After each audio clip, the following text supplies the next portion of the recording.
En à peine un mois, Alger a vu affluer dans ses coffres près de 10 milliards de dollars, une manne qui donne le vertige. Et pourtant, ce n'est que l'ouverture d'un scénario bien plus ambitieux. Tandis que la planète retient son souffle face à l'intensification des tensions au Moyen-Orient et que les marchés sombrent dans une incertitude quasi totale, cette pluie de capitaux ne relève ni du hasard ni d'un simple effet de conjoncture. Elle découle d'une manœuvre économique et géopolitique soigneusement orchestrée par les stratèges algériens, capables avec un sang-froid presque clinique de convertir le désordre mondial en levier de prospérité spectaculaire. Pendant que les grandes capitales occidentales observent avec nervosité le détroit d'Ormuz redoutant un embrasement généralisé, l'Algérie avance ses pions avec méthode, elle renforce ses réserves, consolide son influence et redéfinit les équilibres énergétiques en Méditerranée, jusqu'à devenir un acteur central de la sécurité industrielle européenne. Cette montée fulgurante des revenus bien plus rapide que lors des cycles précédents s'explique par un double phénomène, une hausse des exportations et une flambée des prix du gaz alimentés par la contraction de l'offre et la fragilité des routes maritimes classiques. Mieux encore, le pays a su stabiliser sa production tout en renégociant souvent en position dominante des accords de long terme avec les principaux groupes énergétiques européens. Les revenus tirés de la Sonatrach atteignent désormais des sommets qui permettent à l'État algérien non seulement d'éponger ses dettes internes, mais surtout de lancer la deuxième phase de son grand plan d'investissement massif dans des infrastructures de pointe afin de verrouiller durablement le marché.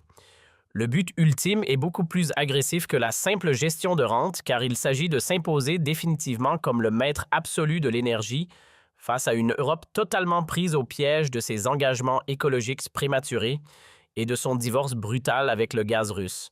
Bruxelles n'a plus de plan B et cette réalité est devenue le levier principal de la diplomatie algérienne.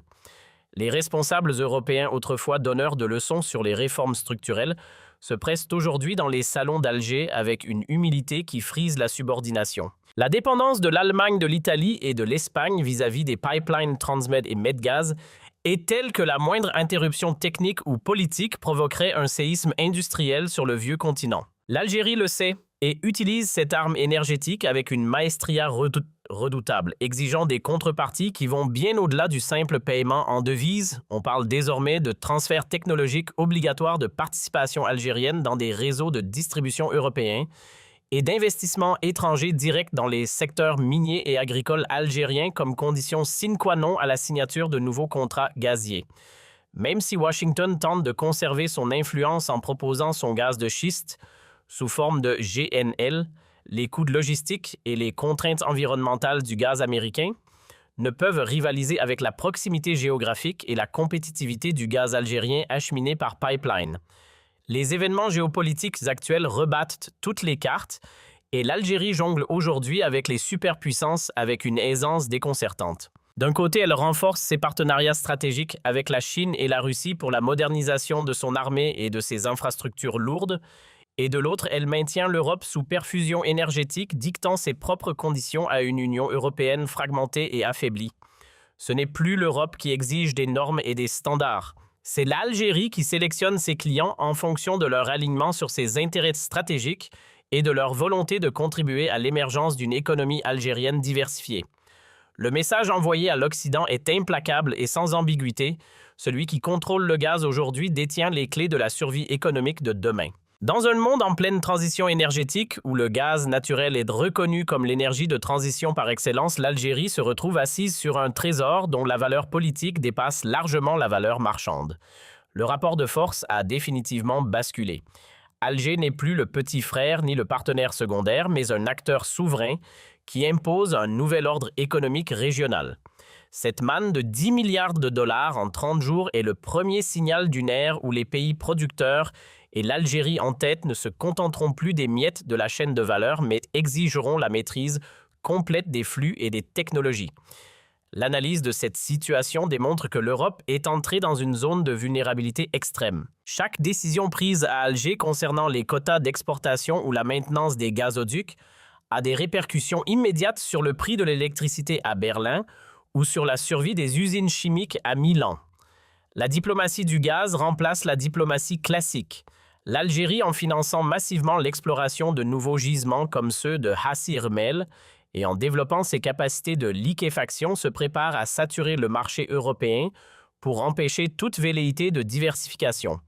La stratégie est de rendre le gaz algérien si indispensable et si intégré au système européen que toute rupture devienne impensable, transformant de fait l'Union européenne en une simple dépendance énergétique aux décisions d'Alger.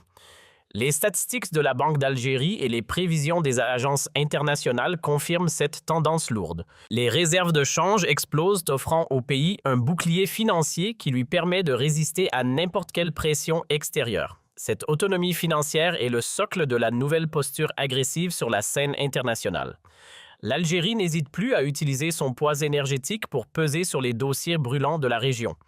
Du Sahel à la Libye, en passant par la question palestinienne forte de cette puissance économique retrouvée, le plan est redoutable car il est global. Il mêle sécurité énergétique, influence diplomatique et réarmement économique. En conclusion, ce que nous observons n'est que le début d'une transformation profonde du paysage géopolitique mondial. L'Algérie a compris que dans le nouveau désordre mondial, seuls ceux qui possèdent des ressources tangibles et une volonté politique inébranlable peuvent dicter leurs lois. L'Europe engluée dans ses crises internes et sa dépendance semble avoir perdu l'initiative. Le pactole des 10 milliards n'est pas une fin en soi. C'est le carburant d'une ambition nationale qui vise à faire de l'Algérie le centre de gravité de la Méditerranée. Le rapport de force a changé de rive et il est peu probable qu'il revienne en arrière de sitôt, tant que le gaz restera le sang qui coule dans les veines de l'industrie mondiale. En guise de perspective finale, il est impératif de comprendre que ce basculement tectonique ne se limite pas à une simple transaction commerciale aussi massive soit-elle, mais marque l'acte de naissance d'une hégémonie régionale structurelle. L'Algérie, en engrangeant ses 10 milliards de dollars en un temps record, a définitivement brisé le plafond de verre de la dépendance rentière pour entrer dans l'ère de la puissance stratégique délibérée. L'Europe, autrefois centre de décision du monde, se retrouve aujourd'hui à la périphérie des choix souverains d'Alger, contrainte d'accepter un nouveau paradigme où la sécurité énergétique prime sur les affinités idéologiques. Ce n'est plus une simple relation de fournisseur à client, mais un lien de subordination technologique et économique où l'Algérie détient le levier de commande. Face à cette réalité, l'Occident doit désormais composer avec un partenaire qui ne se contente plus de vendre ses ressources, mais qui les utilise pour bâtir son propre avenir industriel et dicter son rôle sur la scène internationale. La question n'est plus de savoir si l'Europe peut se passer de l'Algérie, car la réponse est gravée dans l'arrêt des usines et le froid des hivers européens, mais plutôt de savoir jusqu'où Alger poussera son avantage dans cette nouvelle architecture du pouvoir mondial. Alors que les tensions au Moyen-Orient continuent de redéfinir les équilibres, l'Algérie émerge comme le seul pôle de stabilité capable de garantir la survie énergétique d'un continent aux abois. Le message est désormais clair, définitif et sans appel. Le centre de gravité a traversé la Méditerranée et c'est désormais à Alger que se dessinent les contours de la souveraineté économique de demain.